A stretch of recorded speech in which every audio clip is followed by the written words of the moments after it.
बहुत सावधानी से कथा सुनिएगा और अपने चित्त में उतारिए। शिव महापुराण की कथा जिसके घर में चल रही है, जिसके टीवियों पर चल रही है, जिसके फेसबुक यूट्यूब पर चल रही है, जिसके मोबाइलों में चल रही है, घर में भले 5 मिनट शिव महापुराण की कथा चले, पर प्रतिदिन अपने मोबाइल को चालू कर 5 मिनट शिव पुराण चालू कर छोड़ दिया। घर में टीवियों पर अगर कथा आए तो भले सुनो चाहे नहीं सुनो, 5-10 मिनट उस टीवी को चालू कर छोड़ा करो, जिससे वो शिव महापुराण के शब्द हमारे घर के वातावरण को शुद्ध करें। वो बेलपत्री का वृक्ष, बट वृक्ष, ऐसे मूल वृक्षों के नीचे भी दीपदान कर सकते हो। आज देव दीपावली की आप सभी को बहुत बहुत बधाई और जीवन का सुख आपके हर पल बना रहे, यही बाबा से निवेदन है। आज संपूर्ण देशवासियों को, विदेश में रहने वाले सनातनियों को परम पूज्य गुरुदेव गुरु नानक देव जी के प्रागट्य उत्सव की बहुत बहुत शुभकामनाएं, बधाई देता हूं। रविवार, सोमवार, मंगलवार, बुधवार, गुरुवार, शुक्रवार, शनिवार, ये 7 दिन जो हमको मिले हैं, इन 7 दिन में हमने बहुत फैलाया। 8वां दिन हमको नहीं मिला। जन्म से लेकर मृत्यु तक, जन्म से लेकर मृत्यु तक ये जो मिला है हमको, केवल 7 दिन, रविवार, सोमवार, मंगलवार, बुधवार, गुरुवार, शुक्रवार, शनिवार। जन्म भी इसी में ही है और मृत्यु भी अपनी इसी। इसलिए एक बात अपने जीवन में उतार कर रखिए, बहुत फैला के रखा है, परंतु एक दिन जैसे पोटला बन जाता है, उसी तरह ये शरीर की अस्थियों की भी पोटली बन जाती है।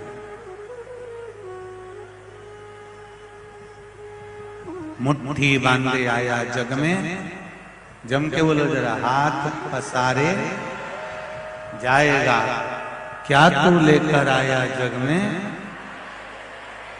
ये लोग कहते हैं कि क्या तू लेकर जाएगा, पर शिव पुराण कहती है कि जितने भी इस कथा को सुन रहे हैं, चाहे आस्था चैनल पर, फेसबुक, यूट्यूब पर, चाहे इस भीकन गांव के पावन प्रांगण में सुन रहे हो, तुम खाली हाथ तो नहीं जाओ, ये निश्चित है।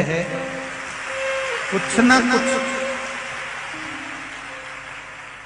मुट्ठी बांधे आया जग में, हाथ पसारे जाएगा, क्या लेकर आया क्या ले जाएगा। कोई तुमसे कहे कि क्या लेकर जाएगा तो कह देना, ये धन दौलत भले ना लेकर जाऊं, पर मैंने जो शिव महापुराण की कथा सुनी है, 1 लोटा जल चढ़ाया है, वो पुण्य मेरे खाते में है, मैं लेकर। हमारा शिव जी का किया गया भजन, हमारा दान, हमारा पुण्य, ये जितने जितने गांव के लोगों सेवा में लगे हुए हैं, पूरा भोजनशाला में कोटवार गांव के जो भी गांव है उसके अनुसार सेवा कर रहे हैं, पूरे भीकन गांव के नवयुवक, बेटा बेटी, बच्चे बच्चियां सारी, केवल नागेश्वर महिला मंडल नहीं, इस महिला मंडल को ना जाने कौन कितनी कितनी महिला मंडलों ने सहयोग करा होगा, कितने कितने पुरुषों ने, कितने भाइयों ने, कितने यजमानों ने सहयोग करा होगा। ये तुम्हारा पुण्य खाली नहीं जाएगा, तुम्हारा किया गया दान, तुम्हारा किया गया भजन खाली नहीं जाएगा। ऐसा लगता है जैसे पहले के जमाने में बारात आती थी और उसका स्वागत होता था, आज ऐसा लगता है कि देवलोक से इतने सारे शिव के भक्त आए हैं और सेवा में पृथ्वी वाले लगे। हीरा को परखइयो राम कोई नहीं रे, ये वो हीरे की पोटली है जो ये संकोच में रह जाता है कि बहुत भीड़ हो रही है, मैं क्या करूंगा जाकर, मैं कहाँ बैठूंगा, कहाँ जाऊंगा। शिव पुराण कहती है भले आगे जगह नहीं मिले तो कहीं कोने कतरे में पढ़कर सुनते रहना, और शिव पुराण की कथा एक बार उस पंडाल में अवश्य, ये मौका नहीं मिल सकता। ये जितनी बैठी हैं नहीं और जितना भाई लोग बैठा है इनके सबके बैग तुम खोल के देख लेना, दिवाली का चक्की खुरमा गुजिया सबके पास।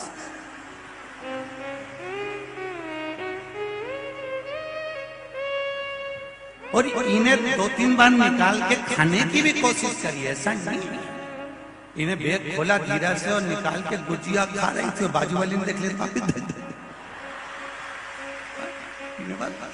ऐसा नहीं है कि ये गुजिया नहीं खा रही थी या खुरमा लाई।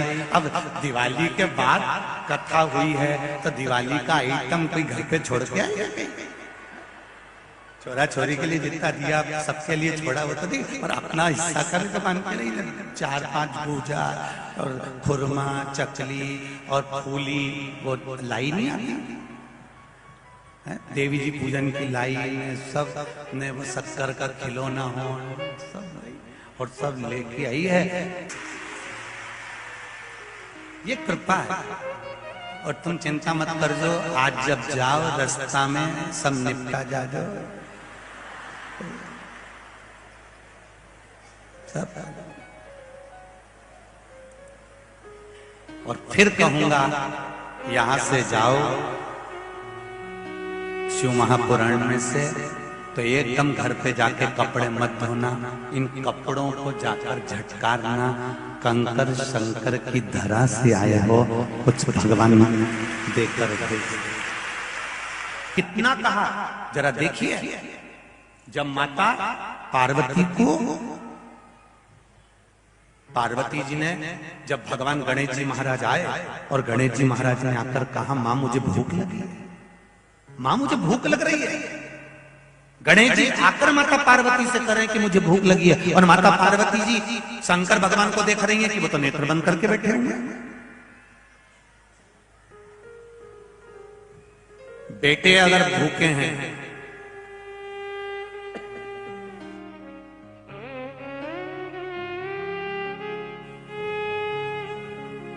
बेटा अगर भूखा है, बच्चे अगर भूखे हैं, बेटों को अगर भूख लग रही है, बच्चों को यदि भूख लग रही है, और यदि बच्चे भूखे हैं, तकलीफ में हैं, कष्ट में हैं, तो पत्नी के पास में, मां के पास में आकर रोते हैं। अब पत्नी सास से कहेगी, ससुर से कहेगी, देवर से कहेगी, जेठ से कहेगी कि अपने पति से कहेगी? जम के बोलो, अपने पति से कहेगी ना, क्योंकि विवाह करके तो ये लाया।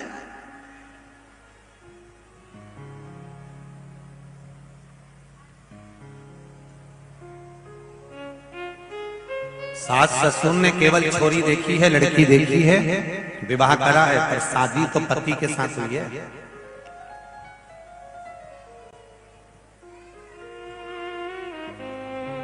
पिता में और माता में एक अंतर होता है। पिता पत्नी का, बच्चों का, परिवार का परवरिश करने की, अच्छे कपड़े पहनाने की, भोजन कराने की, पेट भरने की, ये सारी जवाबदारी पिता की होती है। और माता की जवाबदारी बच्चों को अच्छे संस्कार देकर उसके लक्ष्य तक पहुंचाने की। पिता की जवाबदारी अच्छी परवरिश की, पिता की जवाबदारी है पेट भरने की, पिता की जवाबदारी है धन लाकर कमाकर देने की, उच्च शिक्षा तक पहुंचाने की जवाबदारी पिता की। पर माता की जवाबदारी है उस बच्चे को श्रेष्ठ संस्कारवान बनाना, उसकी मंजिल तक पहुंचाना, उसको लक्ष्य बनाना।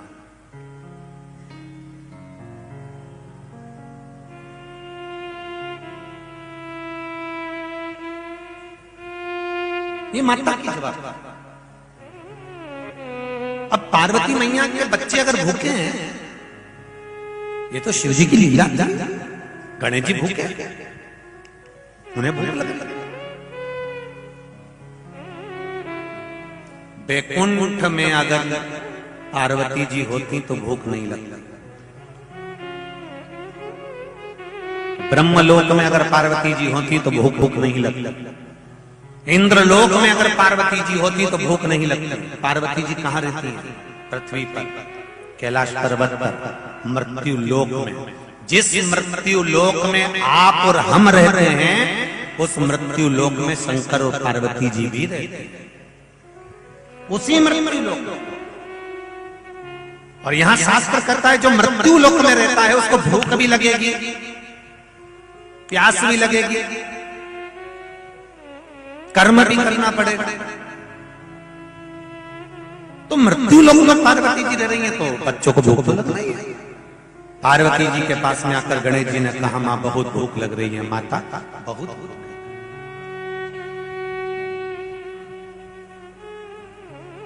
जैसे कथा की एक ललकता होती है,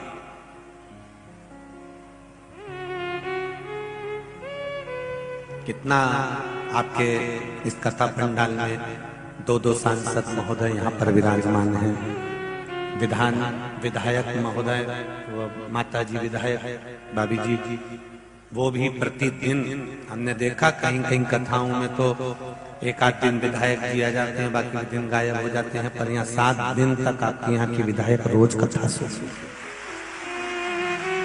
सांसद महोदय भी पहले दिन भी आए, बीच में भी आए, आज फिर कथा में पहुंचे और उनके साथ में हाईकोर्ट क्षेत्र के सांसद महोदय भी यहाँ विराजमान हैं और कई विधायक जन भी यहाँ बैठे हैं। ये एक कथा की रुचि है। नहीं तो ज्यादातर नेता जो होते हैं वो कथा का जब विराम होता है तब आते हैं, मतलब एंड में, आखिरी में। पर यहाँ जितने भी जो भी यहाँ पधारे वो सब बड़े यहाँ किसी को दिखाने के लिए नहीं आए, ये लोग केवल कथा का रसतत्व भीकन गांव का सुनना था उसके लिए। और यही होना चाहिए।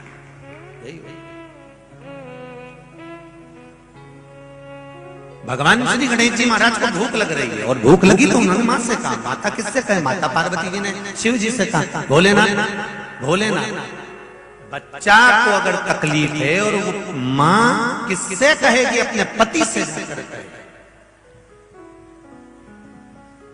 मेरा पतियों से निवेदन है, आप लोग जब पत्नी कुछ कहती है तो आप एकदम झंझोड़ कर चिल्ला कर बोल देते हो।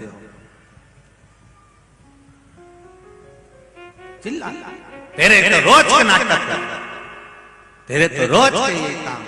निवेदन है उसकी बात को जरा सुनो तो, समझो तो कि वो कहना क्या चाह रहा है। वो अपने लिए कुछ नहीं मांग रही। अगर वो बोलती है तो केवल इतना बोलती है कि मैं कब तक अपनी सास से कहूं, कब तक अपने ससुर से कहूं, शादी तुम्हारे साथ हुई है इसलिए मैं तुमसे कह सकती हूँ कि अपने बच्चों के लिए भी ध्यान दो, इनके लिए कुछ भोजन पानी की व्यवस्था, कुछ जीवन में अच्छा करने की व्यवस्था करो।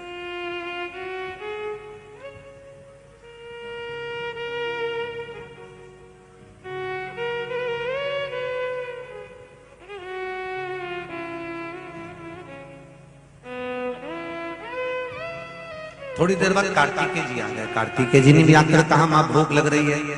पार्वती जी तो मन में सोची कि शिव जी तो मौन होकर बैठे हैं, आंखें बंद कर बैठे हैं, कैसे इनको मैं कहूं कि आप बच्चों का पेट भर दीजिए। अशोक सुंदरी आ गई, जया विषहरा सामरी बारी दौतली जो सब। भूख लग रही है, भोजन। ये तो शिव की कुछ लीला थी।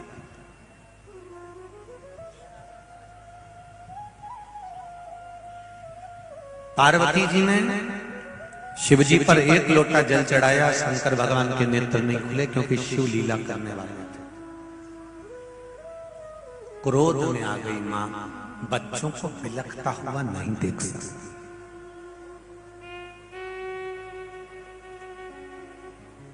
अपने बच्चों को बिलखता हुआ कैसे देखे?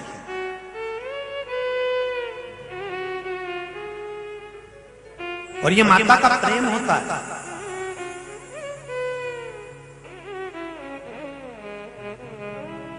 बेटा अगर गलत काम कर भी आता है ना तो भी मां कहती है। जैसे शरद पूर्णिमा से कार्तिक पूर्णिमा के बीच में जो प्रदोष पड़ती है, कार्तिक के महीने में जो 2 प्रदोष पड़े, शरद पूर्णिमा से लेकर कार्तिक पूर्णिमा के मध्य में जो प्रदोष पड़ती है, उस प्रदोष पर, प्रदोष काल में अगर एक आधी चम्मच भी गौ माता का दूध मिल जाए, एक छोटी सी कटोरी में सीधे हाथ में दूध और उल्टे हाथ में दूध, जल का पात्र या उसी पात्र के ऊपर दूध का पात्र रखकर हाथ में लेकर जो शंकर के शिवालय में देहली पर खड़ा होकर शंकर से अपनी कामना कर कर शंकर के मंदिर में जाकर दूध अशोक सुंदरी वाली जगह पर चढ़ाकर जल शंकर के शिवलिंग पर जो समर्पित कर देता है, देव अधिदेव महादेव उसकी कामना पूर्ण कर देते हैं, पूर्ण करते हैं। दुनिया के लोग कहते हैं कि कार्तिक का महीना भगवान नारायण का है, दुनिया के लोग कहते हैं कार्तिक का महीना लक्ष्मी जी का है, दुनिया के लोग कहते हैं कार्तिक का महीना इन देवता का है, लक्ष्मी महारानी का है। जरा विचार करिएगा, माता लक्ष्मी स्वयं इस कार्तिक के महीने में शंकर भगवान की आराधना करती हैं। कार्तिक के महीने में क्या नाम है शिव जी का? कुबेरेश्वर महादेव। कुबेरेश्वर महादेव का मतलब, कभी आप मोबाइल पर सर्च मारिएगा, कुबेरेश्वर महादेव का फोटो निकालिएगा, मूर्ति निकालिएगा कि भगवान शंकर, एक तरफ लक्ष्मी जी बैठी है, एक तरफ कुबेर बैठा है। शंकर भगवान ओघड़दानी खड़े होकर माता लक्ष्मी और कुबेर दोनों को धन प्रदान कर रहे हैं, दोनों को संपदा दे रहे हैं।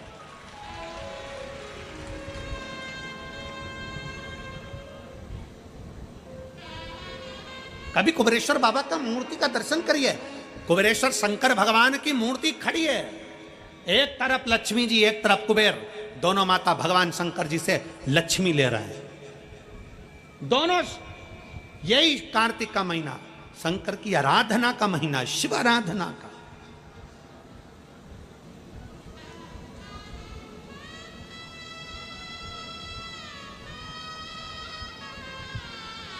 शंकर की आराधना कैसी करी जाए? शिव आराधना।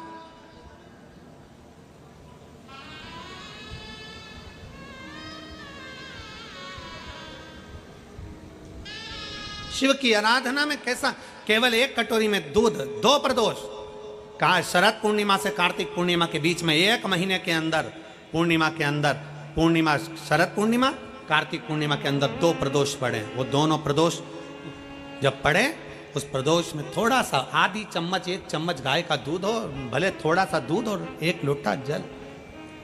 आप बाबा को देव तो अशोक सुंदरी वाली जगह पर चढ़ाओ दूध, और जल चढ़ाओ कहाँ? जम के बोलो, शंकर के शिवलिंग